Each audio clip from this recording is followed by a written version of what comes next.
여러분의 목숨은 몇 개입니까? 목숨은 하나밖에 없습니다. 그래서 암 치료할 때는 반드시 신중하고 보수적인 접근이 필요합니다. 면역다방의 방선희입니다. 암 치료를 하다 보면 다양한 치료적 접근과 선택의 문제에 직면하게 됩니다. 오늘은 몇 가지 문제에 대해서 살펴보겠습니다. 최신의 치료가 과연 최고의 치료일까요? 가장 최근에 만들어진 치료가 반드시 최고의 치료일까요?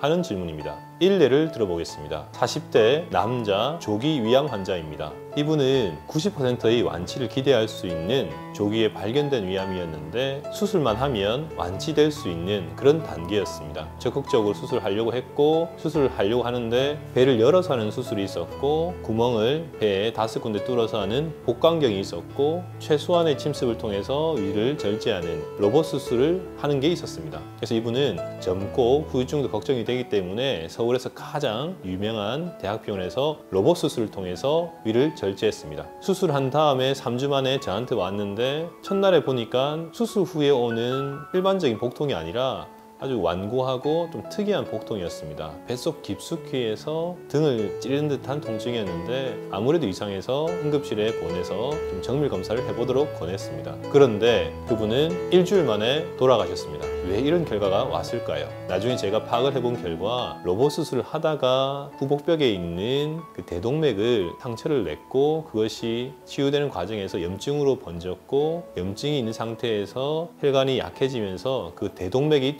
파열되면서 갑자기 그런 결과를 맞이하게 된 상황이었습니다. 또 비슷한 경우도 있습니다. 제 환자분 중에 40대 남자분인데 위암 수술을 로봇으로 했는데 그 로봇 팔이 췌장을 찔러서 수술 이후에 6개월간 극심한 구토와 극심한 복통으로 엄청나게 고생한 분도 본 적이 있습니다. 최근에 만들어진 치료가 최고의 치료인 경우도 많이 있습니다. 하지만 이 예처럼 최신의 치료라 하더라도 그것이 검증이 덜 돼 있고 노하우가 아직 쌓이지 않았기 때문에 위험한 경우도 있을 수 있습니다. 최신의 치료가 반드시 최고라는 것은 아닐 수 있습니다. 두 번째 질문입니다. 독일과 스위스와 같은 나라, 즉 의료 선진국의 치료가 최선의 치료일까요? 최근에 중입자 치료나 양성자 치료에 대한 붐이 일어나면서 국내에서도 많은 중개업자들도 나오고 해서 오스트리아나 독일에 가서 중입자 치료를 하는 사람들이 늘고 있습니다. 2018년도 기준으로 독일에 중입자 치료를 하러 가서 현지에서 사망한 사람이 10명이 보고되어 있고 국내에 돌아와서 사망했던 분들도 제법 많은 것으로 추측되고 있습니다.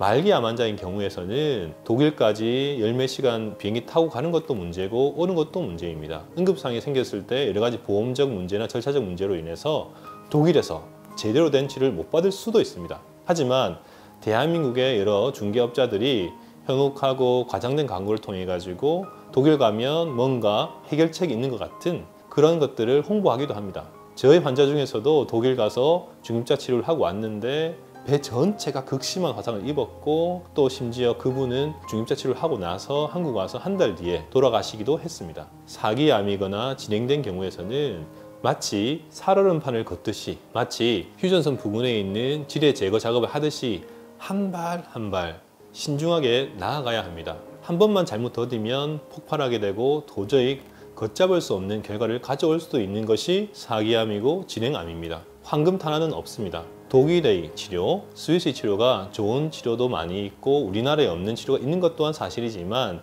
그것이 모든 병기에 대부분의 환자에 적용되는 것은 결코 아닙니다. 의료 선진국에서 우리가 배울 것도 있지만 그 환자에게 그것이 필요한지를 반드시 생각해 봐야 하는 교훈을 가질 수 있는 사례입니다. 암 치료를 하다 보면 다양한 정보들이 쏟아집니다. 하지만 그 중에 굉장히 현혹적인 것들 그리고 굉장히 자극적인 것들이 많이 있습니다. 일례로 일본에서 출간된 책 중에 항암제로 살해당하다고 해서 항암 치료를 극구 반대하는 책들도 있고 환자분들 중에 수술하면 암세포가 완전히 급속히 퍼지기 때문에 수술하면 안 된다.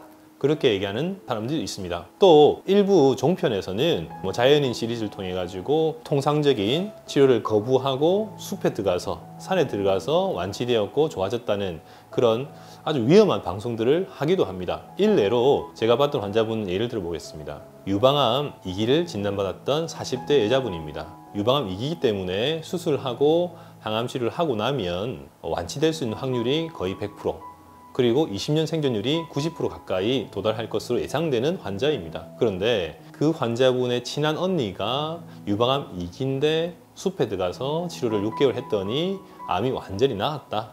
그 사람의 조언을 듣고 그분은 수술을 거부하고 항암을 하지 않고 숲속에서 생활을 6개월 이상 하게 됩니다. 그런데 6개월 뒤에 왔을 때 그 환자분은 수술할 수 없는 단계로 판명이 되었고 힘겹게 항암 치료를 해야 되는 상황이 되었습니다. 그 언니란 분은 알고 봤더니 유방암이 아니었고 양성 유방 종양이었습니다. 그냥 경과관찰만 하면 되는 그런 단계의 암이었는데 얘기를 하다 보니까 암인 것으로 와전이 되었고, 그래서 오히려 동생분의 치료에 결정적인 잘못된 정보를 주게 됐던 것이었습니다. 실제로 미국에서 베스트 케이스 시리즈 프로그램이라고 해서 최상 증례 보고 프로그램을 몇십 년째 진행하고 있습니다. 이것도 보면 전 세계에서 몇천 건의 증례들이 수입되지만 실제 한 해에 그 증례에서 인정되는 것들은 불과 5편 내지는 10편에 불과합니다. 이처럼 다양한 그런 소문들이 있지만 검증을 해보면 불과 몇 개밖에 안 되는 아주 극소수만에 있는 일들이 있는 경우가 많이 있습니다. 이러한 잘못된 정보들이 정확한 인식을 방해하는 하나의 내 눈에 끼고 있는 색안경이 아닐까 생각을 합니다. 전에 색안경 편을 한번 보시면 좀 더 도움이 될 것 같습니다. 여러분의 목숨은 몇 개입니까? 암치료는 2번의 기회가 없습니다. 여러분들에게 권유하고 있는 대학병원의 치료법들, 그 치료법을 성립하기 위해서 얼마나 많은 사람들의 노력과 열정과 재원이 투입된지를 생각한다면 정말로 너무너무 감사하고 소중한 정보입니다. 사실상 의학 정보란 것이 굉장히 고리타분하고 꽉 막혀 있는 것 같지만 실제로 그 속을 들여다보면 완전 전쟁터입니다. 온갖 약들이 경쟁하고 싸우고 비난하고 주장하고 그렇게 해서 살아남은 것들이 마지막 근거 단계, 즉 임상진료 지침으로 공표되고 전 세계 학계에서 받아들여지고 있습니다. 일반인의 의견, 전문가의 의견, 임상실험 1, 2, 3, 4단계, 그리고 체계적 고찰, 그 다음 메타 분석, 그 다음에 있는 것이 진료 지침입니다.